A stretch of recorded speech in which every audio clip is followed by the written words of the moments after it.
Hoje a gente vai falar sobre isso mesmo, sobre esse discurso histórico do presidente Lula na Assembleia Geral da ONU, ontem lá em Nova York. O discurso teve como tema central a desigualdade, as desigualdades. O presidente Lula falou bastante sobre isso, fez relações importantes com esse tema, e a gente já vai analisar tudo isso por aqui. A gente vai falar também sobre os ataques de Azerbaijão na disputada Karabakh também. O professor faz uma análise disso aqui com a gente. Tem também a reação da China após a ministra alemã Annalena Baerbock ter chamado o presidente chinês, o Xi Jinping, de ditador.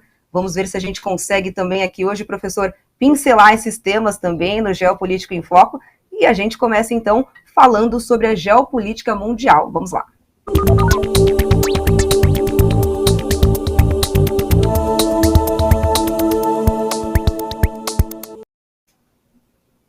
Tema abre, tema central do nosso programa hoje é o discurso do Lula ontem na Assembleia Geral da ONU. Não tem como ser diferente. O presidente Lula centrou o seu discurso, a sua atuação ali naquele momento em que o mundo inteiro estava voltado ao Brasil para falar sobre a desigualdade, um desafio enorme para o Brasil e para o mundo também. E, professor, em que contexto essa Assembleia Geral das Nações Unidas foi realizada? Qual que é o mundo que a gente vive hoje, professor? Essa é a 78ª, né? 78 Assembleia Geral das Nações Unidas. A ONU foi fundada em 1944, então ela é uma senhora octogenária, vai completar 80 anos ano que vem, não é? Agora, o contexto em que ela foi fundada era já o final da Segunda Guerra, o mundo lutando contra o nazifascismo e defendendo a democracia. Aquele mundo mudou completamente, não é? Então, hoje, a própria ONU, no site da Assembleia Geral, da 78ª, eles colocam um mundo que só aumenta algumas coisas. O quê? Aumenta a concentração de renda, aumenta a desigualdade, aumenta a pobreza, aumenta a inflação em muitos países e aumenta a temperatura, o aquecimento cresce. E alguns conflitos de grandes proporções, mas o mundo que esta Assembleia se realiza é um mundo claramente multipolar, ou seja, já não tem mais um dono, um país hegemônico, como foi em 1991, quando acabou a União Soviética, ficou só os Estados Unidos. Passaram-se 32 anos e o mundo já é multipolar. Então é uma assembleia onde muitos líderes, e o presidente Lula, como nós vamos ver a seguir, ele deu o tom dos discursos, né? É um mundo que os emergentes estão batendo duro nos Estados Unidos, pedem reforma das instituições, da ONU, dos organismos financeiros. Então é uma assembleia de rebeldes, né? Uma assembleia de contestação. Agora, professor, o presidente Lula foi bastante aplaudido ontem em Nova York, na Assembleia, aplaudido de pé, aplaudido por 7 vezes aqui, muita gente comentando sobre esse discurso histórico, esse discurso que eu quero também a sua análise, como é que você analisa a fala do presidente. Ele foi aplaudido, inclusive, para o presidente do Senado, que estava lá, o Rodrigo Pacheco, o presidente da Câmara também aqui, o Arthur Lira. Como é que você avalia esse discurso do presidente ontem, dizendo que o Brasil voltou, o Brasil está de volta no cenário político internacional? Ele só não foi aplaudido pelo Zelensky. Esse aí, olha a cara dele de brabo. Estava lá, né? Pertinho da comitiva brasileira. Exatamente. Eu estou achando, eu recebi hoje um post, um meme, dando conta aí que talvez não aconteça o encontro entre os dois, porque ele... O que ele vai falar com o Lula se ele odiou o que o Lula falou ontem, né? É uma saia justíssima. Bom, nós dividimos aqui em 2 partes essa análise do discurso. Eu acho que esse é o 9º discurso do presidente, 8 vezes nos 2 primeiros mandatos. Eu acho que vai ter até final do 3º mandato, então vai completar 12. Eu acho que vem vindo mais 4. Então o Lula talvez seja, na história da ONU, o presidente que mais vezes discursou na sua tribuna, né? Bem, ele, como você disse, foi aplaudido de pé uma vez só, mas aplaudido 7 vezes, E o Biden uma vez, e eu não quero comparar com o Biden, teve um canal de TV, que eu não vou falar o nome, que fez uma análise que o discurso do Lula foi bom porque tem muitas coincidências com o do presidente dos Estados Unidos. Mas como assim tem que comparar com os Estados Unidos? Os Estados Unidos não é nossa referência, né? O discurso do Lula foi ótimo, foi muito propositivo, crítico, analítico, e ele tocou em muitos assuntos. Por exemplo, a palavra desigualdade foi citada 17 vezes, não é? Isso uma contagem feita por esse próprio canal aí de televisão, que é muito crítico à gestão do presidente Lula, né? Ele, em certo momento, ele defende os trabalhadores, como nós vamos ver a seguir, se der tempo. Ele falou uma frase que é impressionante: os aplicativos não podem tirar direito dos trabalhadores. Como quem diz, olha, tem que regulamentar esse sistema, que é o nosso assunto em seguida, se tivermos tempo.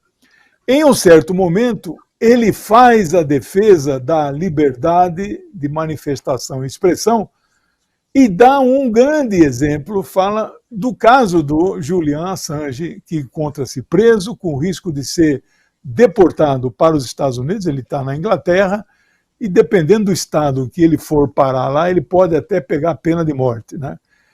Na verdade, o Lula criticou a hipocrisia do Conselho de Segurança, que não dá segurança para o mundo. Cada um preocupado com seus interesses. Isso ficou muito claro.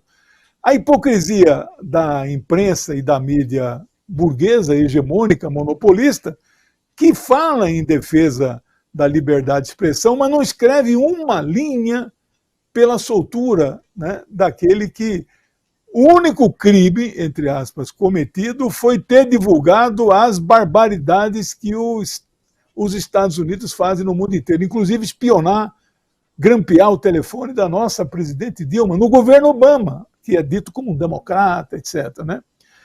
É preciso também reforçar aqui nesse meu segundo bloco de comentários que ele bateu duro na estrutura das Nações Unidas. É uma estrutura carcomida, já não reflete mais. Na verdade, a única pequena reforma que teve no Conselho de Segurança nesses 80 anos foi a partir de 79, quando a ilha de Taiwan, que representava de 49 a 79, quem representava a China na ONU era a ilha de Taiwan. Eles se acham que são um país, ele tem bandeira própria, tem hino, tem constituição, mas eles não são. A China considera a ilha uma província rebelde. Taiwan pertence à China. E os Estados Unidos reconhecem isso. Os Estados Unidos dizem que só existe uma China. Mas demorou 30 anos para eles reconhecerem e estabelecerem relações diplomáticas com a República Popular da China. Em 79, então, Taiwan sai da ONU, tem até filmes aí que mostram esse momento, o cara saindo e entrando os representantes lá da República Popular da China, né? Ele entra no Conselho de Segurança com direito a veto. Uma mudança pequena, né, que refletiu a realidade do mundo naquele momento, e nada mais. Então o Lula diz claramente, é preciso mudar isso. Novos países precisam integrar o Conselho de Segurança com direito a veto, hein? Porque estão falando assim, não, tudo bem, o Brasil e a Índia vão entrar, então vai subir de 5 para 7 os membros permanentes, mas com poderes diferenciados, o que é uma barbaridade, isso não vai acontecer, né? Então ele criticou os organismos financeiros internacionais, que é, na verdade, a arquitetura financeira estabelecida também em 1944. O mesmo ano que surge a ONU, eles fazem uma reunião de 40 e poucos países, não foi da maioria dos países do mundo, e criam o Fundo Monetário e o Banco Mundial. E o Lula bateu duro nisso. Deu um dado que eu, com tudo que estudo, que leio, não sabia. O Fundo Monetário emprestou 160 bilhões de dólares para países europeus ricos e 40 para o restante de países pobres. E isso tem que mudar a composição. Então, são alguns primeiros aspectos que eu queria comentar aí do discurso do presidente Lula. Agora, você traz os destaques desse discurso, professor, mas ele fez também um discurso, uma fala com caráter ideológico, anti-imperialista. Você considera assim? Eu considero, e eu sei que o que eu vou falar aqui não é unanimidade, mas nós não estamos atrás de unanimidade, estamos atrás de opiniões. E o debate está posto. Eu acho que o conteúdo do discurso foi ideológico, foi de classe. Então, portanto, o presidente Lula nunca, jamais, e não fará isso, nunca renegou o seu passado. Ele sabe a classe social a que ele pertence. Não é a classe dos pobres, o proletariado. Ele é um operário, né, foi um sindicalista que fundou uma central, que fundou um partido, que dirige hoje um grande país e que lidera muitas nações. Eu diria de pelo menos 130. Ele é o grande líder dos emergentes, não tem outro mais. Né? A China a China e Rússia não conseguem liderar estes países mais pobres, né, ditos países emergentes. Bom, então, o conteúdo de classe. O segundo, por que eu falo ideológico? Um conteúdo, caráter claramente anti-imperialista. Eu nunca vi, eu acompanho o Lula desde São Bernardo, 79, eu nunca vi um discurso do Lula com diplomacia, com jeito, com habilidade. Ali ele fala para chefes de Estado, ele não fala para uma assembleia sindical, né? Ele não fala para uma reunião, né, para inaugurar uma obra em algum estado brasileiro. Ele gosta de discurso, mas ali não. É um discurso calculado, um discurso anti-imperialista, claramente, sem pôr o dedo na cara do Biden. E, aliás, hoje ele se encontra com o Biden para fazer esse lançamento, né, que nós vamos ver daqui a pouco, se der tempo. Né? A política é assim, você faz críticas, mas nós não propomos jamais o rompimento do Brasil com os Estados Unidos. O Brasil compra muita coisa do Brasil e vice-versa, nós compramos deles. Né? Então, não tem essa de rompimento, mas tem a crítica dura. E eu quero trazer aqui, nessa última fase da análise, 3 aspectos que mostram o caráter muito mais do que político e geopolítico, que mostra que nós temos lado. O mundo hoje tem uma divisão, não é capitalismo e socialismo. O mundo tem a divisão do império e dos outros países que lutam contra o império, para que esse império não seja hegemônico e não se sobreponha. Nós temos lado. O Lula tem lado. Né? Então ele defendeu 3 coisas e foi aplaudido em todas elas. A primeira é a criação do Estado da Palestina, né, que a ONU aprovou lá em 29 de novembro de 1947, mas só Israel criou. A Palestina nunca conseguiu criar o seu Estado, até hoje. Então ele fez a defesa, logo em seguida ele se reuniu com o presidente da Palestina, Mahmoud Abbas, está aí na imprensa toda, ele é abraçado lá. O Lula é um dos presidentes que mais apoia a causa palestina no mundo. Foi o primeiro presidente de toda a América, do Canadá até a Argentina lá na ponta, o primeiro país que reconheceu o Estado da Palestina antes da ONU admiti-la como membro. 10 de dezembro de 2010. Faltavam 20 dias para encerrar o segundo governo. A Dilma já tinha sido eleita, iria tomar posse. Um decreto, ele reconhece o escritório da Palestina, que existe lá em Brasília desde 79, e dá a condição de embaixada.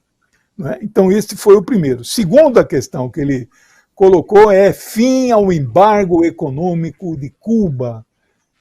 Nos próximos dias vão ocorrer votações na Assembleia Geral. É um voto por país, 193 países, ali ninguém falta, né? Ninguém. Se não vai o presidente ou o primeiro-ministro, ele manda um representante que vota em nome do país. Nós vamos presenciar a 30ª votação pelo fim do embargo, que deve dar aí 130, 140 votos a favor de acabar o embargo, com umas 40 abstenções e os 5 ou 6 votos que são contrários. Estados Unidos, Israel e mais algumas ilhas do Pacífico. E a última questão que ele levantou, geopolítica, e chega a ser ideológica, as sanções unilaterais, que ele não disse quem impõe, mas os Estados Unidos, só eles impõem sanções unilaterais que são ilegais. Então, esses são os principais aspectos aí, em 3 blocos de análise, mas teria muito mais coisa. Eu vou fazer um programa especial no meu pequenino Só canal disso. da Geopolítica, de 1 hora, só para falar do discurso do presidente Lula.